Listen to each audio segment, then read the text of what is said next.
Welcome the Lord's chosen. They didn't just talk behind your back, chosen one. They built an entire community center there. If you've ever been the quiet force in the room, the one who doesn't chase attention yet somehow becomes the topic, then you already know. When people can't control you, they try to control your narrative. And when that fails, they don't just whisper. They organize a full-blown smear campaign with more creativity than they've ever put into their own lives. Here's the twisted part. Research in social psychology shows that people are more likely to believe a lie they hear repeatedly, even when it's been debunked, simply because it feels familiar in their mind. Not true, just familiar. In other words, they're not just lying about you, they're rehearsing it like a script, hoping repetition will turn fiction into facts in the eyes of those who never bothered to know the real you. And that's exactly where things snap into focus. This isn't just petty gossip. This is a coordinated attempt to rewrite who you are because who you actually are is inconvenient to their storyline. Your growth exposes their stagnation. Your self-respect disrupts their control. Your refusal to play the clown in their circus makes you the villain in their play. So they do what threatened, small-hearted people do. They gather, they exaggerate, they distort, and they serve your name on a platter to anyone hungry for drama and allergic to truth. But here's what they never calculated. A smear campaign against a true chosen one always comes with a plot twist. It looks like your downfall at first, doors closing, people pulling away, side eyes replacing smiles. It feels like exile, like you've been pushed out of your own life. Meanwhile, they're convinced they've won, that they've finally turned the crowd against you, that you'll crawl back broken, desperate, and apologetic for things you never even did. What they don't realize is that this exile is actually an extraction. You're being quietly pulled out of polluted environments, fake alliances, and one-sided dynamics that were never worthy of your destiny in the first place. They think they're burying you, but they're just removing you from their access. They think they're killing your reputation, but they're only killing their last chance to have proximity to the upgraded version of you. And while they're busy obsessively managing your image, something else is happening in the background. Patterns are forming. People start noticing that the person they describe and the person you actually are don't match. They see how peaceful you remain, how you don't launch counter-campaigns, how your life, your work, your presence carry a weight. Their words simply don't. Slowly, quietly, the smear begins to rot from the inside, and the stench doesn't come from your name. So this isn't just a story about them attacking you.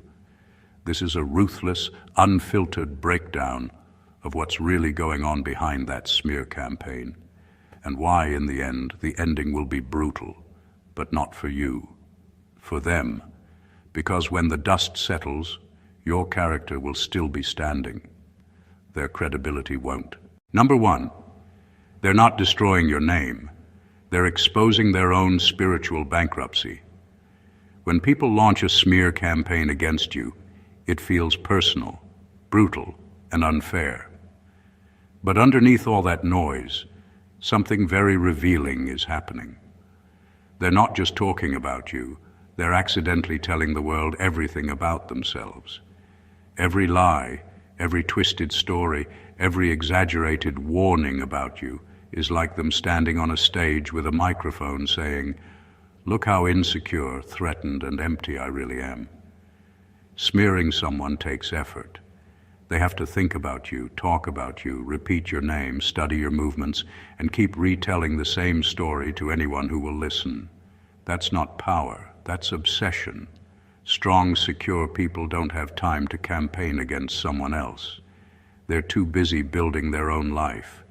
The ones who choose to smear you are basically announcing that they have nothing solid of their own to stand on, so they lean on trying to tear you down instead. The ugly truth is this: if your presence didn't expose their weaknesses, they wouldn't be this invested in your downfall. You showed up with integrity, growth, and a kind of quiet strength that made their insecurities itch. Maybe you refused to be controlled. Maybe you stopped playing small. Maybe you stopped tolerating disrespect. Whatever it was, your decision to stand in your truth made them feel smaller in theirs. Rather than level up, they chose the cheaper route, attack you. Over time, people start to pick up on this pattern. They notice how often your name leaves their mouth. They notice how their stories always paint them as the victim and never the villain.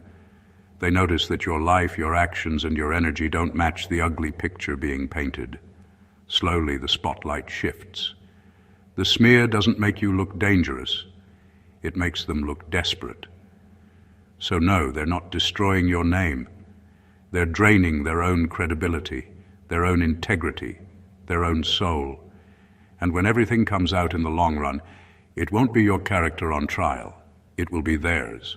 Number 2, the smear campaign only works on people who were never meant to sit at your table. One of the harshest truths you learn through a smear campaign is this: the people who turn on you that fast were never really with you. They were standing near you, not standing for you. And when the lies start spreading, their reaction exposes exactly where they belong in your life. Anyone who hears a one-sided story and instantly changes toward you is showing their true colors. No questions, no benefit of the doubt, no, let me hear from them first. Just instant judgment. That's not loyalty, that's convenience. They were around for what you gave them: access, energy, validation, connection, not because they genuinely valued who you are at your core. It's painful when they pull away, but that pullback is a gift in disguise. The smear campaign becomes a sorting system.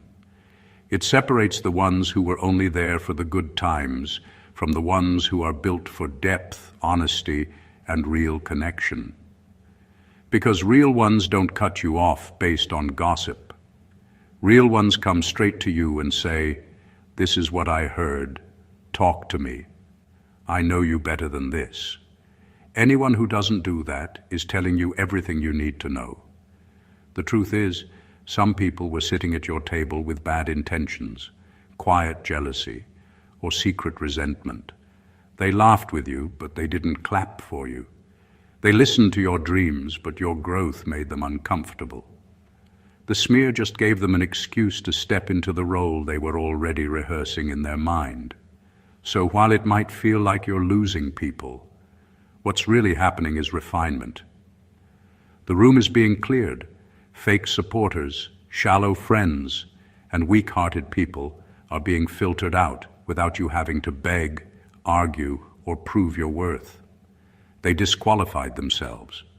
The ones who stay, who ask, who stand by you, those are the ones who deserve a seat at your table.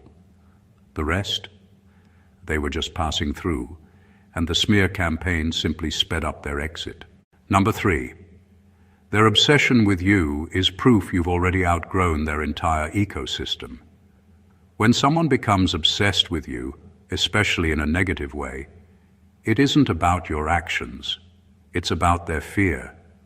The more energy they pour into plotting, gossiping, or smearing your name, the more obvious it becomes that you are operating on a completely different level. Your presence shines a light on everything they lack, everything they avoided, and everything they've refused to become. And that makes them desperate. Their constant chatter, the endless rumors, the repeated attempts to manipulate perception, it's all a reaction to a truth they cannot handle. You are already out of their reach. They see the growth, the discipline, the calm control you exhibit, and it threatens the fragile structures they've built to hide their insecurities. They spend time, mental energy, and social capital trying to pull you down because they can't find a way to pull themselves up. The obsession isn't a compliment in the way they might hope. It's proof of inadequacy.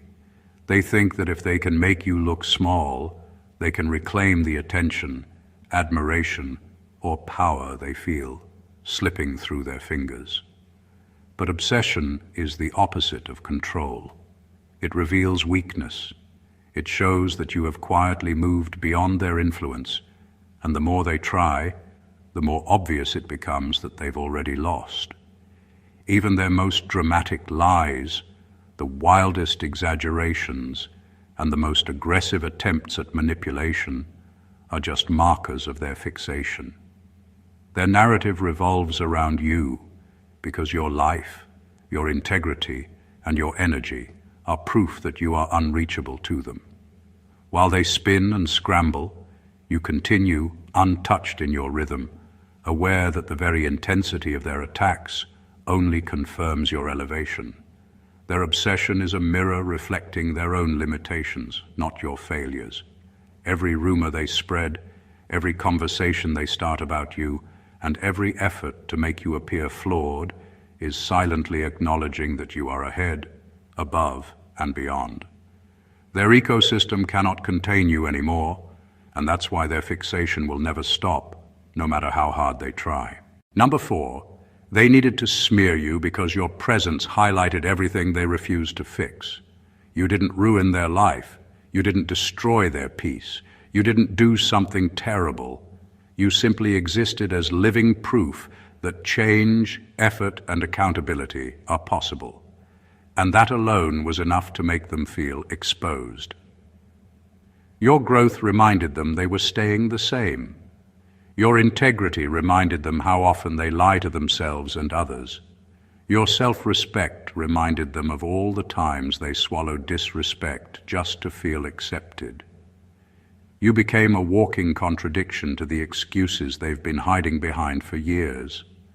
And instead of saying, "I need to do better," they decided, "I need to make you look worse."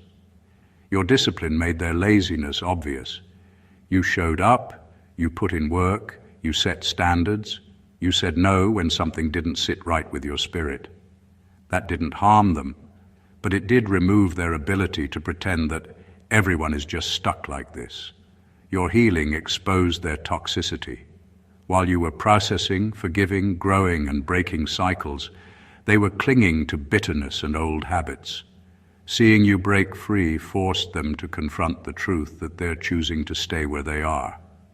Then came your boundaries. That's where things really shifted. The moment you stopped over-explaining yourself, stopped tolerating disrespect, stopped allowing them to drain you and then play victim, your boundaries exposed their manipulative patterns. They could no longer use guilt, silence, or chaos to control you. They lost access to the version of you that would bend just to keep the peace. So instead of facing the reality that they were benefiting from your lack of boundaries, they decided to label you as cold, selfish, fake, or disloyal. It was easier for them to smear your character than to sit with their own reflection.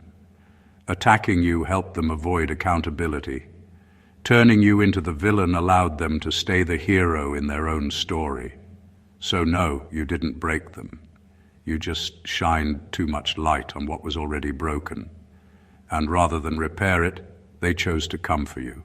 Number 5, the goal was never to tell the truth.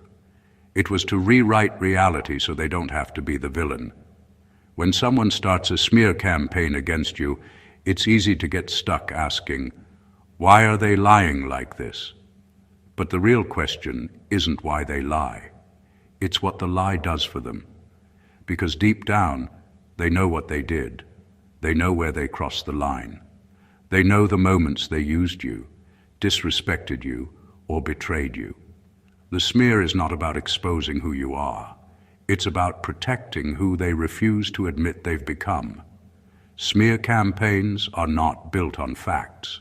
They're built on emotional anesthesia. They can't sit with the reality that they were cruel, selfish, manipulative, or ungrateful, so they twist the story until you become the unsafe one. They paint you as the betrayer, the abuser, the liar, the problem. That way, they don't have to feel guilty for what they did. In their mind, they're not abandoning you. You deserved it. They're not betraying you, they're escaping you. See how that works? The lie numbs their responsibility. They need your name damaged so their conscience can stay untouched. If people see you as the monster, then they never have to explain why they walked away, why they switched up, why they did what they did. The uglier they make you look, the more justified they feel. It's their way of saying, I'm not the villain, I was just defending myself. Even when the truth is, they're defending their ego, not their safety. This isn't justice, it's self-medication with lies. Gossip becomes their painkiller. Exaggeration becomes their bandage. Over-dramatizing what happened becomes their escape from responsibility. The tragedy is that they start believing their own story over time. They repeat it so often that it starts to feel real. And anyone who doesn't agree with their version becomes blind, naive, or on your side. But no matter how many times they rewrite the script, reality doesn't disappear. Truth has a way of lingering in the background, waiting. And when it returns, it won't be your character on trial.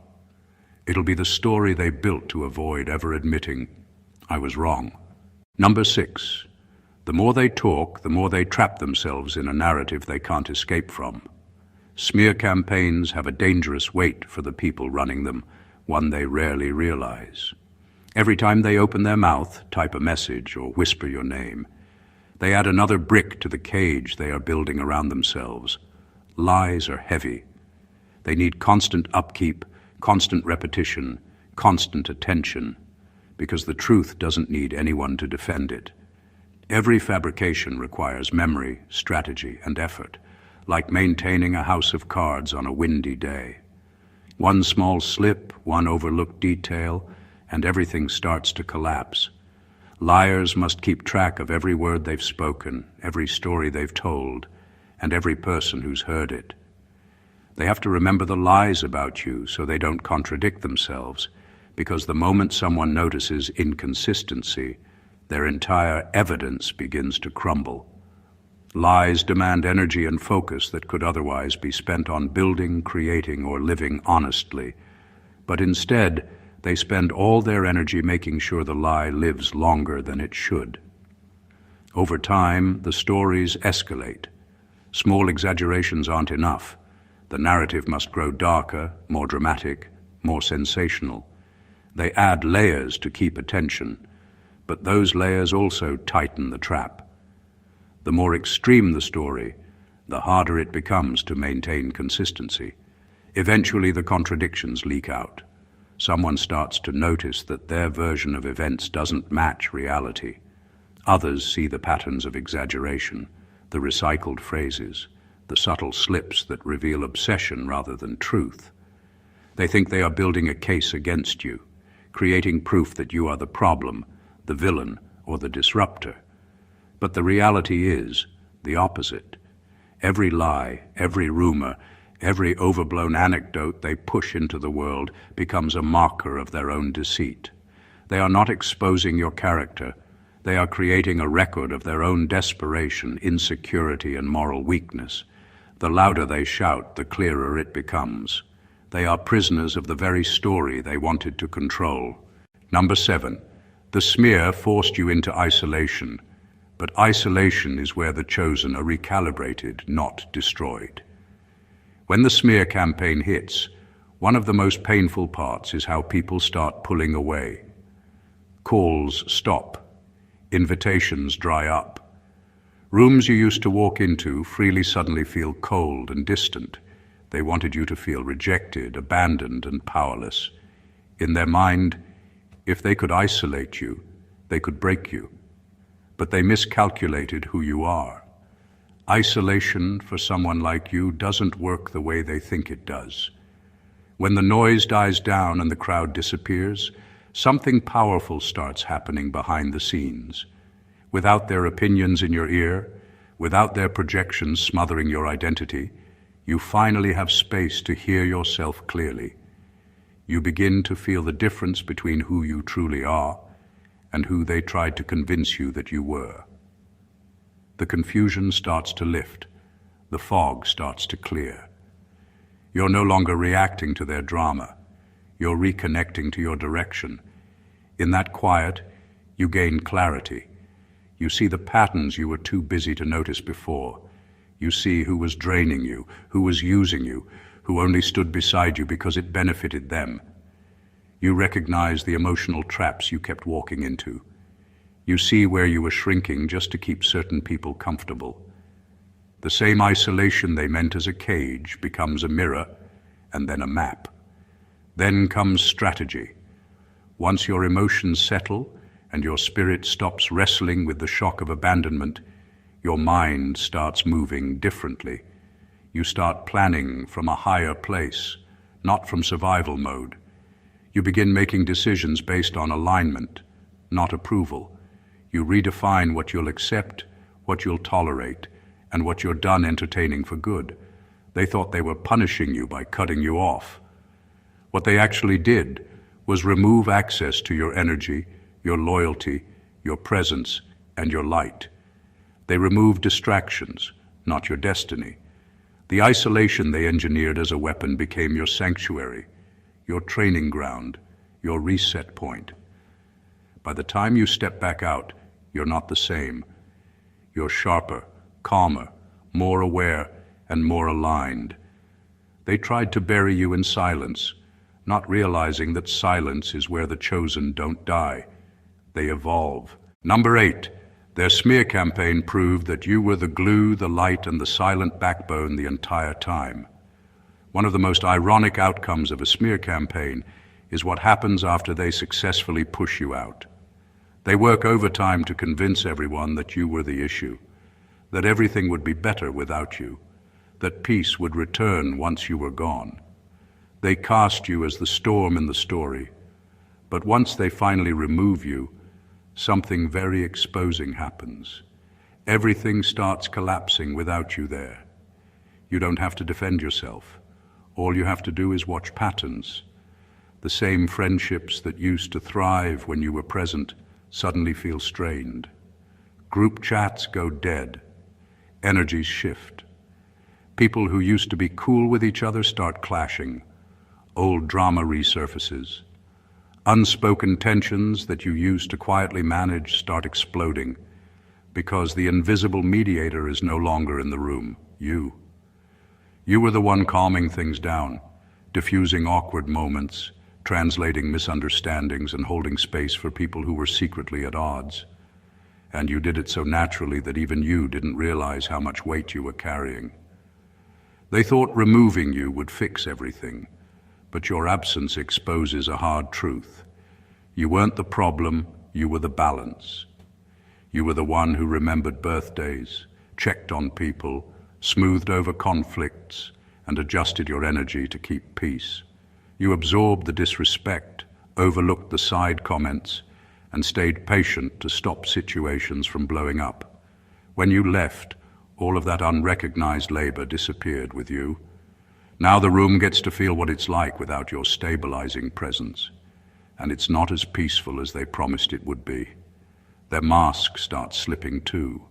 Without you there to buffer their mood swings, defend their character, or cover their flaws, people now see them more clearly. The same controlling, insecure, or manipulative traits they tried to project onto you begin to show in their own behavior. And over time, others quietly start to realize, hold on, the same drama they blamed on you is still happening and you're not even around. That's when the smear loses power, not because you argued your way out of it, but because reality did. Your absence becomes proof. The chaos that remains is the evidence. And slowly, people begin to understand that the one they pushed out was actually the glue, the light, and the silent backbone that made everything work in the first place. Number 9, people are starting to notice that your actual life doesn't match the villain they've described. At first, the smear campaign is loud. Their stories are dramatic, emotional, and heavy. People lean in because chaos is entertaining, and drama travels faster than truth. For a while, their version of you might seem convincing, especially to those who don't know you deeply. But time has a way of testing narratives, and that's where everything starts shifting in your favor. While they're busy talking, you're busy living. You keep showing up as yourself, calm, focused, growing, choosing your battles, and refusing to play in the mud with them. You don't match the character they've written for you. They say you're bitter, but you move in peace. They say you're dangerous, but your actions are grounded and stable. They say you're jealous, but you clap for others and keep building your own lane. They say you're unstable, but your life, over time, shows structure, growth, and self-control. That's when people who are paying attention start to feel something isn't adding up. They see how you handle pressure. They notice you're not going from person to person trying to recruit sympathy or backup. You're not doing a counter-smear, not obsessively trying to make them look bad in return. You're too busy healing, working, elevating, and minding your path. The contrast becomes sharp. One side can't stop talking about you. The other side is quietly leveling up. One side is emotional chaos. The other side is consistent character. Eventually, the questions begin, but not to your face, to theirs. If this person is so terrible, why do they seem so calm? If they're really that toxic, how come I've never experienced that from them? If they're the problem, why does their life show more growth than destruction? That quiet mismatch between your reputation and your reality becomes your loudest defense. You don't need long speeches. You don't need to flip tables or expose every detail. Your life begins to testify for you. Your consistency becomes your lawyer. Your peace becomes your statement. And over time, the smear no longer makes you look like a villain. It makes them look like someone who was desperate to turn a whole, growing, imperfect, but genuine human being into a caricature just to avoid dealing with their own issues. The story they told about you starts to collapse under the weight of your truth. Number 10, what they meant for social execution became your spiritual separation notice. Smear campaigns feel like a public death sentence. They try to erase you from circles, ruin your name, and make you untouchable in spaces you once belonged to. They want you socially executed, cut off, cancelled, and discarded. But what looks like a brutal ending on the surface is often something much deeper in disguise. A separation that needed to happen, but you would have never initiated on your own. You were never meant to stay where they tried to bury you. Long before the smear, you started feeling it, those quiet inner nudges, the discomfort, the way your spirit felt heavy around certain people, the way you kept shrinking yourself to keep the peace, the way you questioned your own value because of how casually they treated you. You knew something was off. You may have even prayed for clarity, for a sign, for elevation, for a way out of cycles that drained you. You just didn't know the exit door would look like betrayal and lies. The smear feels like everything is being taken from you, your community, your reputation, your comfort, your familiar spaces. But in reality, it's shutting down access to rooms that were slowly poisoning you. People you thought you needed are stripped away. Spaces you thought validated you no longer welcome you. It hurts, but that removal is also a rescue. You're being pulled from environments where your light was tolerated, not honored. Where your loyalty was consumed, not reciprocated. They thought they were burying you. What they actually did was sign your release papers. The smear becomes the final push that ejects you from cycles of emotional slavery, people-pleasing, manipulation, and spiritual stagnation. You would have kept trying, kept fixing, kept explaining, kept proving. But once they publicly turn on you, there's no going back. That line is drawn. The bridge is burned. And on the other side of that fire, you find a strange kind of freedom. You didn't lose a community. You were escorted out of a contaminated system, a system built on ego, control, gossip, and hidden resentment. a system that was never designed for your long-term growth, only for your usefulness to them. The smear looks like their victory, but step back and you'll see it for what it is. A forced relocation of your soul, a separation that clears your path, severs toxic ties, and positions you for rooms and relationships that match who you're becoming, not who you had to pretend to be to survive around them. Number 11. They turned your name into a rumor, but God turned your story into a warning label on them. When they started smearing you, they thought they were turning you into a lesson for others. Don't trust them. Don't deal with them. Look what they did. Your name became a cautionary tale on their lips, something they tossed around casually, like you were a walking disaster and they were the poor, innocent survivors. They used your story to gain sympathy, boost their ego, and position themselves as the wise ones who escaped you. But time has a way of quietly rearranging the truth. As the months and years pass, people begin to notice patterns. You weren't the only one they talked about like that. Before you, there were others. After you, there will be more. Different names, same script. Everybody somehow becomes toxic, crazy, ungrateful, or jealous once they no longer serve that person's narrative. And that's when something clicks in the minds of those watching. You are not the common denominator. They are. Your name, which they tried to stain, slowly starts to mean something else entirely. People realize, wait, they said the same thing about this other person, and another, and another. At some point, the math stops mathing. The problem can't always be everyone else. The storm can't follow them from person to person without them being the lightning. Without you saying a word, your experience with them becomes a reference point. New people come around them, hear your story in their twisted version, and brush it off at first. But then they start feeling the same manipulation, the same guilt tripping, the same drama, the same pattern of using people, then villainizing them. And now, your name, once used as a negative example, becomes evidence. Your story becomes a quiet warning label stamped across their behavior. Be careful. This is what they do to people.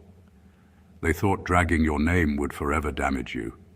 Instead, it built a trail of receipts they didn't intend to create. You weren't the cursed one. They were the unstable thread running through every broken relationship, every fallout, every "they did me dirty" story. Your story doesn't frame you as the one to avoid. It exposes them as the one who cannot be trusted. So while they turned your name into a rumor, life turned your experience into a reference file on their character. They wanted you to be the warning. In the end, the warning was about them. Number 12. Their ending is harsh because they built their reputation on borrowed credibility and broken bridges. People who smear, manipulate, and destroy reputations often do so because they've never built anything solid of their own. Their influence is borrowed. It exists only as long as they can lean on others, twist stories, and exploit relationships. Every connection they claim is fragile. Every achievement is amplified at someone else's expense, and every smile they wear is often masking envy, insecurity, or control. The house they live in is made of borrowed bricks, and eventually that house collapses under its own weight. When someone constructs their entire social world by tearing others down, the cracks begin to show. At first, people buy the story. New acquaintances hear the lies, believe them, and unknowingly reinforce the false narrative. But the problem is, patterns are persistent. They repeat. Lies that were effective once need to be repeated over and over, and eventually, consistency becomes the enemy. People start noticing a rhythm of destruction. Every friend is accused, every circle fractured, every victory they celebrate is built on someone else's expense. That pattern sticks out more than any single rumor ever could. Slowly, trust erodes. Even the people who initially supported them start keeping distance. feeling the instability and exhaustion of being around someone whose relationships are always transactional. Opportunities begin to dry up because no one wants to invest energy into someone who thrives on sabotage rather than collaboration. Their short-term victories, the gossip, the attention, the fleeting control, feel satisfying at the moment, but it's a high that doesn't last. The long-term consequences are brutal. They've burned the bridges that could have carried them forward, borrowed credibility that eventually expires, and a network that once amplified them now avoids them entirely. People see through the chaos, the exaggerations, the manipulations. Doors close, opportunities vanish, and the energy they once commanded turns into distance and indifference. In the end, the smear may have temporarily made them feel powerful, but their life, their reputation, and their relationships bear the cost. They win the drama, but they lose the life. The harsh ending wasn't delivered by karma. It was written by the very system they themselves constructed. Number 13, your loss was external. Their loss is internal, and internal losses are the ones you don't easily recover from. When people smear you, it often feels like the world is shrinking. Friends turn away, circles fracture, opportunities vanish. It hurts, it stings, it feels like rejection in its rawest form. But that pain is external. It's about environments and relationships, things you can rebuild, replace, and even improve on with time. Losing them doesn't define your future, it protects it. Every person who leaves because of lies or manipulation was never meant to be part of your journey anyway. Their departure makes space for stability, authenticity, and growth. Now consider them. The ones who attacked, twisted, and distorted the truth. They didn't just risk social fallout, they eroded something far deeper inside themselves. Every lie, every manipulation, every smear chipped away at their integrity. Every effort to distort reality for personal gain damaged their credibility. Every moment spent orchestrating chaos rather than building created a disconnect between who they really are and who they want others to see. Unlike you, they can't simply rebuild relationships. Their loss is internal, and internal losses are far harder to repair. You can find new friends, healthier environments, and authentic spaces to thrive in. They have to live inside themselves, constantly negotiating the gap between appearance and reality, conscience and ambition. You lost people who weren't truly yours to keep. They lost the part of themselves that allowed them to stand in truth, act with honor, and maintain peace. What feels like your setback is actually pruning. It clears away the false, the toxic, and the draining. What feels like their victory is actually a wound that can fester indefinitely. One is temporary, manageable, and ultimately constructive. The other is corrosive, lingering, and slowly eats at the soul. While your life moves forward, rebuilt and strengthened, their inner world contracts, haunted by the chaos they created and the truth they refuse to face. The pain they've sown externally is a reflection of a far deeper, irreversible loss inside. And that is where the real damage lies. Number 14, in the end, your name will outlive the smear. Theirs will be forever tied to what they did to you. No matter how loud the lies, how widespread the gossip, or how intense the smear campaign, time has a way of separating truth from theatrics. Your name, your character, and your life are bigger than the attempts to diminish them. The smear may feel like a tidal wave in the moment, but in the grand narrative of your life, it's only a small chapter, one that you move through, survive, and rise above. Your legacy isn't written by their venom. It's written by the consistent, disciplined, and authentic life you lead. Over time, people start noticing the mismatch between the story they've been told and the reality they witness. Your actions, your energy, your resilience, they tell a story they cannot rewrite. While they tried to make you appear small, chaotic, or flawed, your life quietly demonstrates growth, strength, and integrity.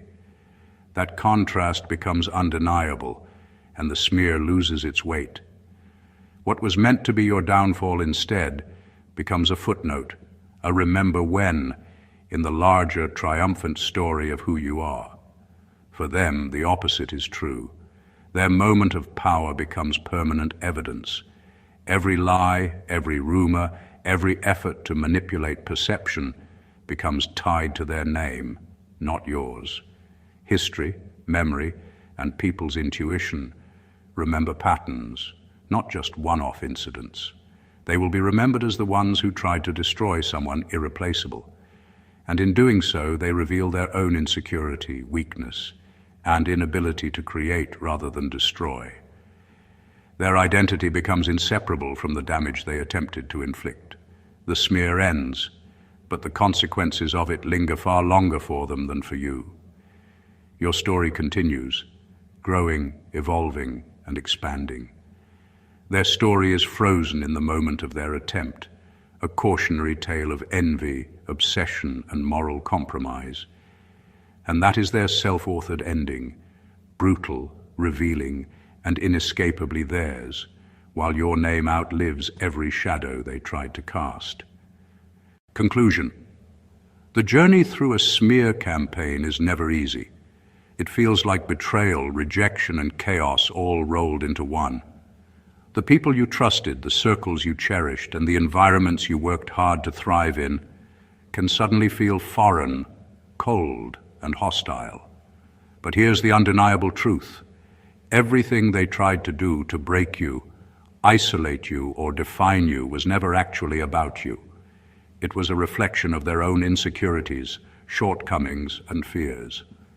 Every lie they spread, every rumor they whispered, every attempt to rewrite your reality revealed more about them than it ever could about you. In that crucible of conflict, something extraordinary happens. The smear, while painful, becomes a catalyst for growth. Isolation sharpens your clarity. Distance strengthens your alignment. The chaos around you exposes the patterns of those who cannot be trusted, allowing you to prune what no longer serves your journey. Your consistency, discipline, and integrity shine brighter in contrast to their desperate attempts to diminish you. What they meant to destroy, the truth of who you are, your peace, your power, emerges even stronger, unshakable, and undeniable. Every lie they told becomes a marker of their own moral failure. Every attempt to rewrite your story becomes evidence of their obsession and inability to create, build, or evolve. And while their short-term victories may have seemed loud, the long-term consequences belong to them.